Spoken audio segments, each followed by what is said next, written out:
Hello and welcome to AMA Puget Sound's Coffee Talk series live on Thursdays at 11 a.m. Our guest today is Mathew Isaac, professor of marketing at Seattle U. You are also a doctor. So do I call you doctor or professor or doctor professor or professor doctor or Matthew? You can just call me Matthew or Matt. That's fine. I'm teasing. I don't get to ask that very often. So we're very, very, very happy to have you today, Matt. And we're talking about sustainability today, right? And psychology. We're talking broadly on psychology. I think I'm going to be presenting at Market Mix on sustainability in a couple of months. So I'm happy to talk about that here today as well. Absolutely. Let's get into it. There's a lot.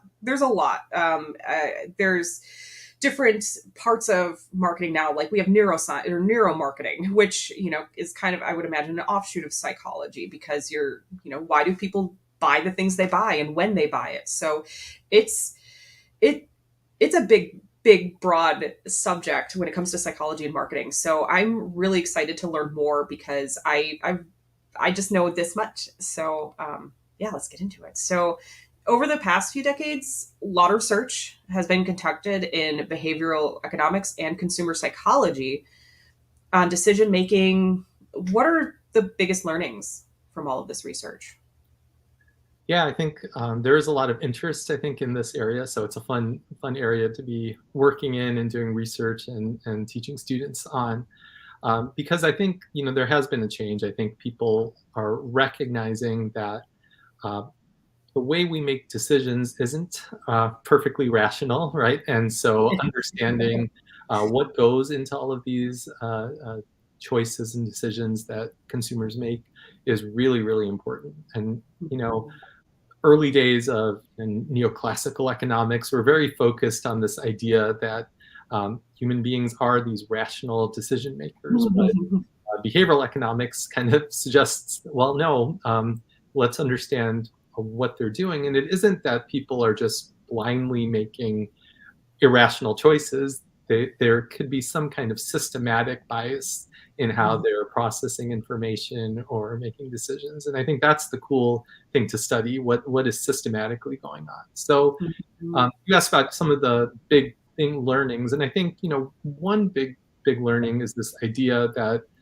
in many cases, consumers don't walk in with this inherent preference, right? Like, so maybe for certain things you do, you might have a favorite cereal and you might have bought it, weekly for the last 10 years. And so there's not a lot of thinking about it.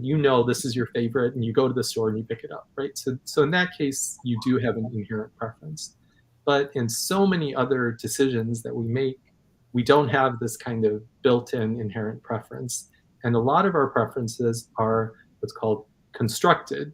And so what happens is when we are in the grocery store at the aisle, there could be certain factors that are contextual in the surroundings that might actually influence our decision.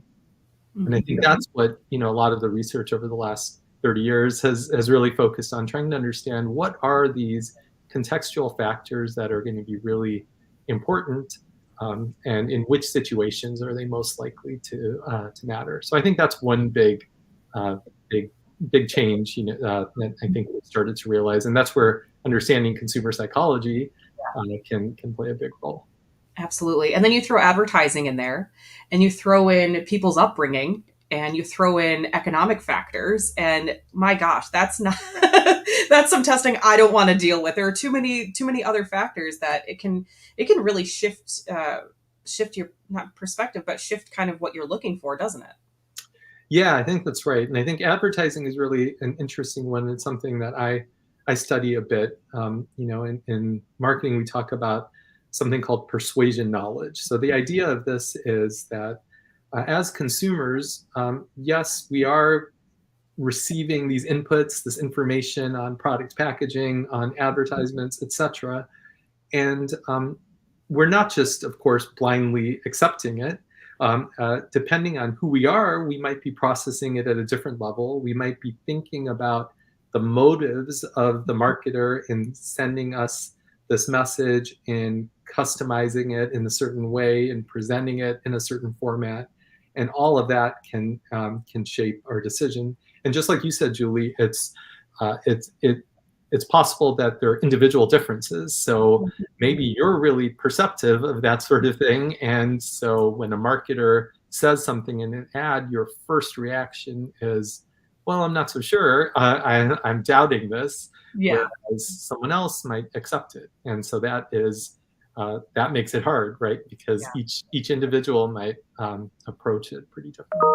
Mhm. And it's really fascinating when you talk to people who aren't marketers and you talk about a specific ad and they talk about how much they like it, and you're looking at it as a marketer with advertising background and like, no, they did this wrong. They did this, this ad, it was wrong here, here, and here. They didn't even address this. Where's the website? And you're just thinking, wow, okay, this ad actually worked because this person is talking about it and they really liked it. But as a marketer, they missed a whole bunch of marks. So I think that's really fascinating too. Of it comes with emotion, and so I wanted to talk about this because you've mentioned it a few times about our customers rational. Yeah. Are they?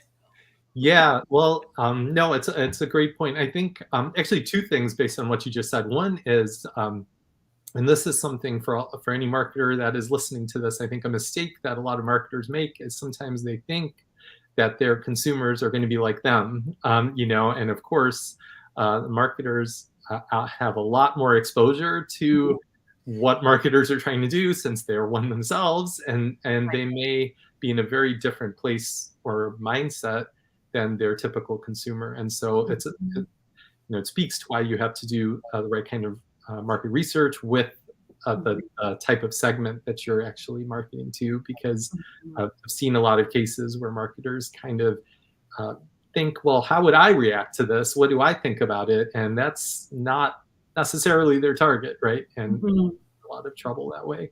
Um, Right. so that was one point that came up as you were talking, but I think you were also kind of steering towards, are consumers rational?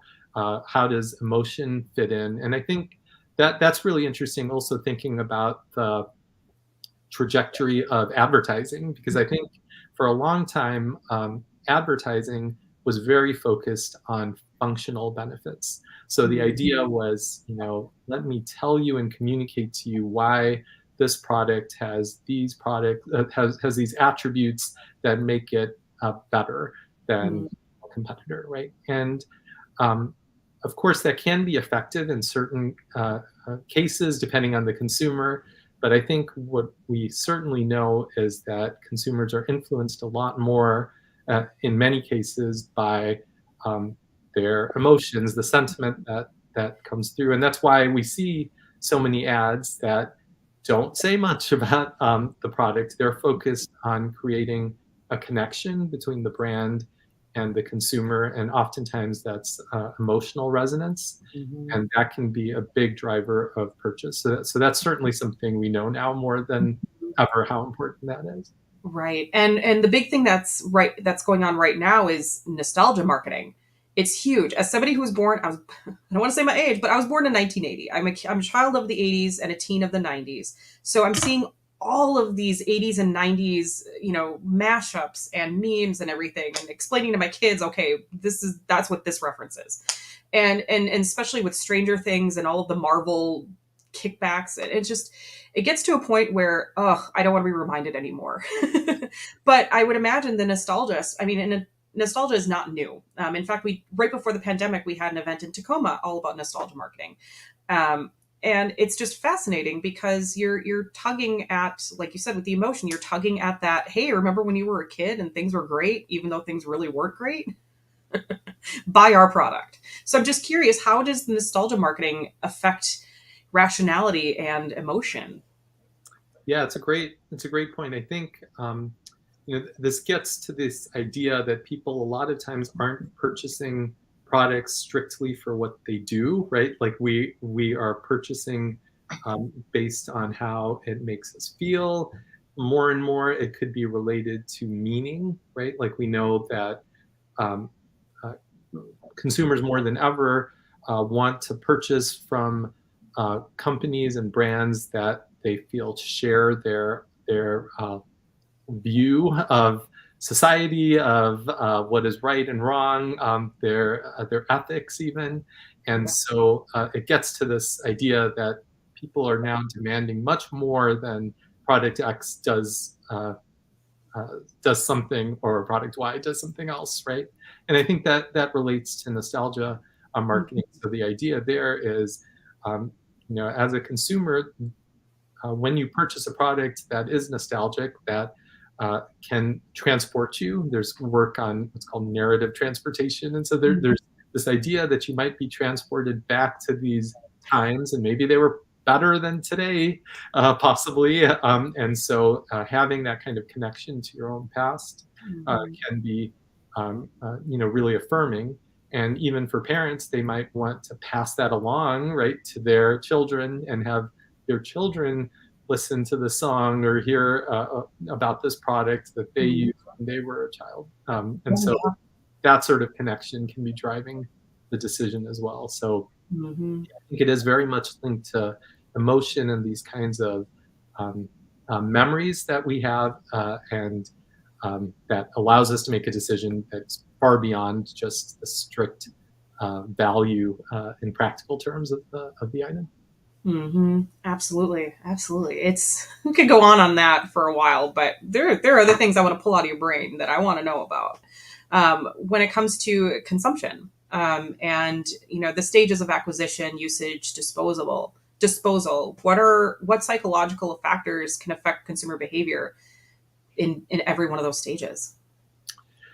Yeah, it's great. I think over the decades, we've also recognized that these stages are related, right? Like we make decisions about disposal and acquisition sometimes together, and how we make a decision in one area can impact another. I saw there's a paper published fairly recently that finds that people who have a product, once they know that there's an upgrade available, so think about your cell phone, and that there is an upgrade available, for many people that actually actively changes how you treat your phone. You're more likely to see it being damaged, or you might treat it more roughly because you are aware of this upgrade that you potentially could get, but you can't justify it while your current phone is still looking brand new, but it might actually change how you interact with it. So you can see how the knowledge of acquisition and disposal opportunities through a trade-in can actually impact how you are using this product that you have currently, which I think is fascinating, how all of these different elements can link together. Yeah, and then when things have a finite availability, that makes you rethink of, are you gonna, thinking about when I was a kid. Okay, when I was a kid, and go get some junk food, and like want to eat all of it at once, but it's like no, this has to last a week, but it's also tasty. So bad example, but it's we also, I mean, that's a whole sustainability issue of talking about the disposal part, and I'll let you talk about it at Market Mix. But that's a whole other issue of how we treat like you said, how we treat our things. And well, if I can replace this in 6 months rather than a year, that's not good for the planet. Yeah, I'll give you one other example, which is actually from some ongoing research of mine. So we look at this phenomenon called symbolic punishment. And so the idea here is that I'm sure you've seen cases where very dramatic examples where consumers might, for example, they want to protest something that a brand has done, and they might end up burning the product. Like Nike has had this happen many times, right? Keurig. Keurig. There's tons of examples where you see consumers, destroying their own products. And this, going back to our conversation on rationality, this is completely irrational, because these are products that have residual value. They can actually be sold, and you could actually gain value from them. Right. But for some reason, consumers are willing to trash these products, and then of course share this, and this ends up often going viral. And so, our research question was really about, why are people doing this, and what are they accomplishing from it? And again, linking it back to emotions, it's very much linked to the emotion of anger and this idea that when consumers feel that they have been transgressed by a brand, this also happens, by the way, with interpersonal relationships. Imagine, Mhm. a breakup or something like that, right? Like, but we find that people are willing to trash, and it's very important that it's trashing or burning or something really uh, um, strong in that way. And people are willing to do that because it gives them not only this kind of catharsis, you feel that you're able to vent, but in some way it allows you to feel that you're distancing yourself psychologically from Mhm. the brand or from this other person. So I think that's super fascinating, and it's very interesting from a sustainable standpoint as well, right? Because not Mhm. only are you destroying value, there's economic value that's being lost there. It's probably not great for the environment if we're Yeah. trashing all these products that could still be used. So Right. just Right. another example that kind of ties together a few of the things we've been talking about. And it's amazing because I'm one of those people that, I use my buying power. So if I don't like a brand, I just stop buying. Yeah. I find a competitor, and if I still have that product from that company, donate. Here you go. I'm not going to use it anymore, but I'm not going to stop you from doing it. And that's just it. It's the stopping from other people from using it too. And that's a whole other yeah, psychosis maybe. I don't know. But, Yeah, well, we actually have a study where we were fascinated by after Russia invaded Ukraine. There's lots of cases of people dumping vodka because mhm, it's associated with Russia, even though frankly a lot of the vodka that's produced and that people might consume here is not made in right. Russia. It's not Russian companies, that sort of thing. And so again, there's kind of this attitude of we want to show our anger in this Mhm. way, and we feel that by doing this kind of destructive act, it kind of creates a wedge between us and this transgressor. So Sure. that's fascinating stuff, I think. Absolutely. Absolutely. Yeah, I could learn more, but then I think it would probably start to scare me a little. So can maybe we, yeah. So God, that's so fascinating. It really is. And just watching that whole thing happen with like Starbucks and whatnot several years ago was just, but off that, like pandemic, we're still talking about it because we're still technically in it, but it's affected people. It's affected our house and how we purchase things.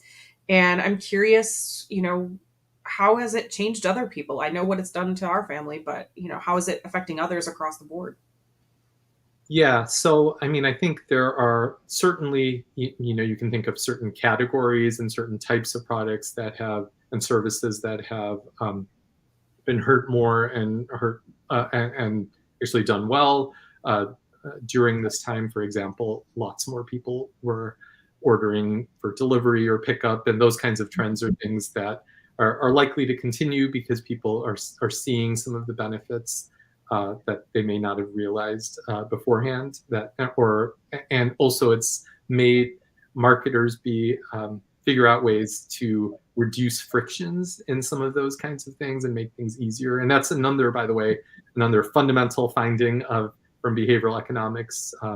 Richard Thaler, who won the Nobel Prize a few years ago, he basically claimed that all his work focuses on making things easier, because when things are easier, it gets done. Yeah. And that's really what's happened in some domains. It might have been kind of hard to order from a certain store in the past and then pick it up, but it's gotten so much easier because the company was forced to make it easy because they knew that they wouldn't be able to compete. So there are those kinds of things which I think people can readily observe and understand as to Mhm. how the pandemic has changed their behavior and why that's probably going to continue, because you realize some sort of value that's come from it. Mhm. But there's some that may be a little less hard to understand. There are more maybe related to the irrationality of consumer psychology. And so Mhm. some of the purchases that people were doing in terms of hoarding behavior, especially at the start of the pandemic, you know, um, toilet paper, paper towels, Mhm. those sorts of things. Even more recently with baby formula, gasoline, things like that. There you see this sort of behavior. And what the work from psychology and marketing suggests is that there is this scarcity mindset that's kind of out there for consumers right now. And we know from a lot of work that people respond to scarcity. That's why marketers say things like, got to buy it today, only available, only 3 left, right? Like scarcity works. And what's happening is people are feeling this kind of scarcity concerns. And so that often triggers them to purchase excessively, which can lead to this kind of spiral, right? Because then you see the store shelves that are bare, and then other people try to come in and get whatever they can. And so it leads to these kinds of problems, categories where it really shouldn't happen. Right. So that's one area where I think we're seeing big changes during the pandemic because of the stress of the pandemic. Yeah. This this always on kind of stress that people have been feeling, and how it links to the scarcity mindset. So those are just a couple of ways that certainly has changed the way people shop and think about consumption right. in years.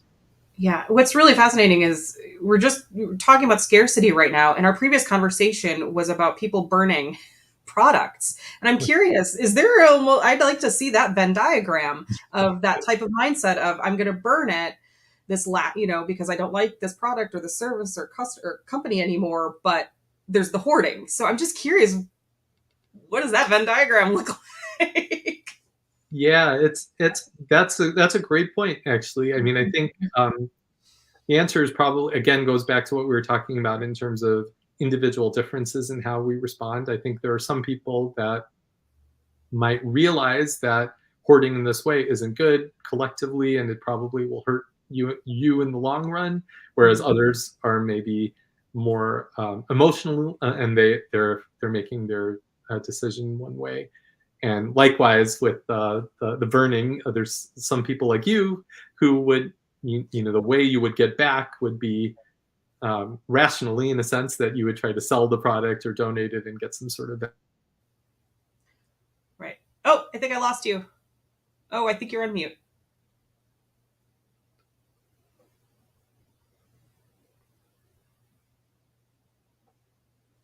Let's see if I don't know what happened.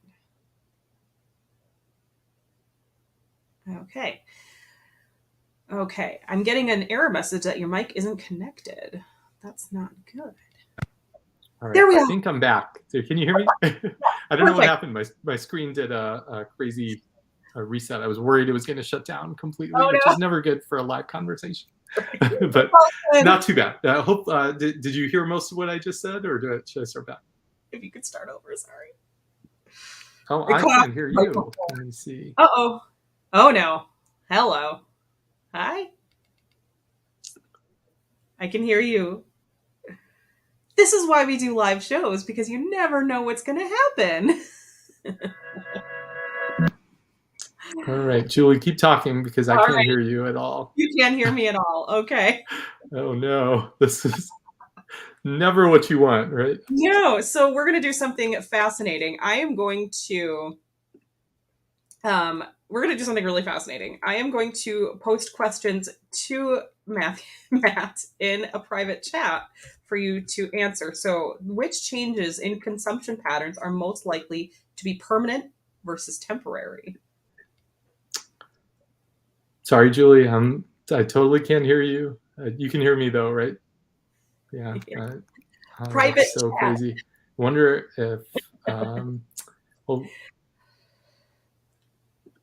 what we'll do, since we're having a bit of an issue, we are going to start. This has never happened before, so this is interesting. Private chat. So what we're going to do is, unfortunately, we're going to end with Matt, and we are going to try to pick up. I just see. I see you. Still can't hear you, but I am seeing your text. Or your chat? Should I just keep going with that? Okay. Yeah. This is Well, we'll make do. I'm sorry. I honestly have no idea what happened, but I just saw so you typed in what changes in consumption patterns are most likely to be permanent versus temporary. Um, I think what happens is a lot of this is driven by habit. So once you get used to a certain type of behavior, that tends to we're such creatures of habit and routine, and so once something becomes a habit for us, and that might take months to happen, but once that happens, I think the typical that often stays. So I think a lot of the behaviors will stay. Um, the downside is, or the other side of the coin is, this has to be behavior that is adding value. I think consumers, you might, if they recognize that this isn't necessary or needed anymore now that we're out of the pandemic, then you wouldn't expect this sort of behavior to continue. So I think consumers do behave fairly rationally in terms of that, but they are kind of guided by habits or routines. All right, next question is it's amazing that we've managed to continue this here. The next question is, how are some tactical ways that marketers can use some of these insights about consumer psychology to grow their business? So one thing I'm a big advocate of is A/B testing. So, I do a lot of experimental research, and I think as marketers, it's really important to experiment, right? Like, I think that's the other thing we've learned, that even if you have frames that are identical, logically identical, the way people respond to them might be very different in communication. So a classic example is from the 80s. There's work showing that people respond very differently when they read about, I think it was a description of ground beef, where it was either framed as 80% lean or 20% fat. And so that's an example where you have a logically equivalent frame, but the way people responded was totally different to it. They engaged in something known as the valence consistent shift, where when the wording was positive, lean is more positive, they expected the ground beef was going to taste better even, and that it would be better for them and all of that, compared to the 20% fat. And the fascinating thing about that was there's been some work showing that these kinds of frames in communication actually also impact how you perceive, in that case, the food. So you might actually taste the identical hamburger, and just because it's been framed one way or another, it can impact your judgment of that taste experience, even though that should be this visceral sensory experience. So that's kind of, I think, amazing, and it speaks to how just these small, as we were going back to what we were saying in the beginning, these small contextual cues and small changes can actually nudge people, in different directions in terms of their decision making. And so that gets to the A/B testing, where rather than just assuming that the way you're stating something is going to be what is most persuasive, most helpful to your consumer, it's much better to test it. Especially, it's pretty easy to do these days, especially if you're thinking about two different ways of writing something on your website or describing your product. It should be pretty easy to things like that. So that's one suggestion, is to really test this. It's not that hard in this day and age to try to run some tests to find out how these small contextual differences might actually impact your consumers. And then the second thing I'd say related to that is that some people are worried about engaging in this kind of like small change kind of thing because they think that's in some dishonest or unethical. Like, why isn't it? They think, well, am I tricking this consumer to buy a product they don't want? And that's certainly not at all what I'm advocating. I think I definitely advocate the AMA definition of marketing, which is about creating value. And so that, that's the idea. We're not trying to trick or persuade or cheat, but we have to recognize that there is invariably going to be some way you have to write this message, right? You can't just not write the message. There has to be almost a default in some way. And so we might as well be strategic about the way we're communicating and framing that communication that's helpful to us and hopefully helpful to the consumer. So those are just a couple of ways. Recognizing that I'm just talking to myself here, but lastly, I think Julie, you asked, is there anything you want the audience to know or reiterate?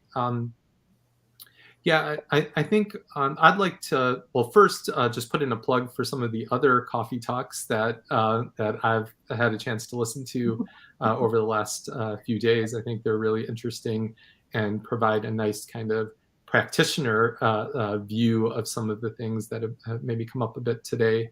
I think, to maybe preview my talk in Market Mix in a little while, maybe I'll end by talking about sustainability, because I listened to Coffee Talk, I think Michelle Miller from a couple of weeks ago on sustainability. And she mentioned, during her talk, she mentioned how there's been some work looking at how hotels try to get consumers to reuse towels, and that's of course sustainable because there aren't the same costs related to washing all those towels. And so she mentioned these messages that you sometimes see when you go and stay at a hotel, asking you to reuse your towels rather than just throwing them on the floor.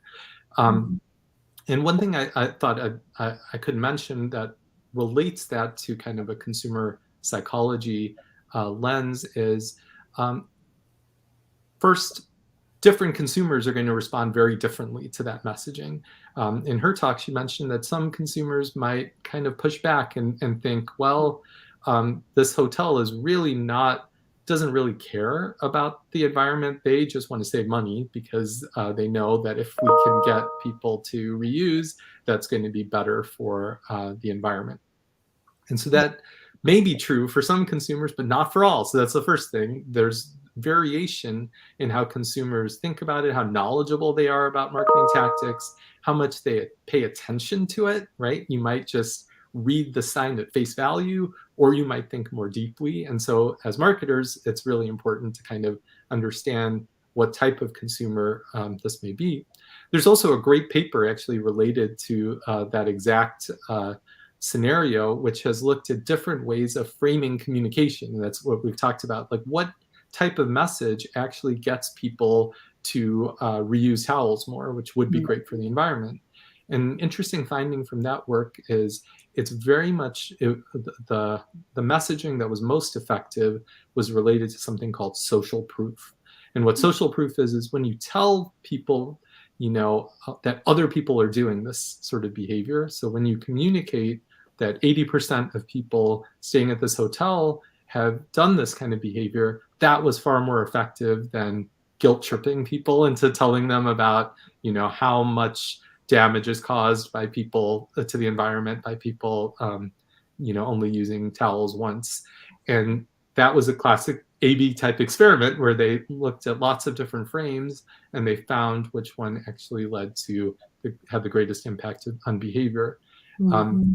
And that was a powerful intervention. And you might actually see this now in even like your electricity bill. They're using these kinds of insights from consumer psychology where you not only get your bill, you get some information about what others in your neighborhood are doing and how you compare.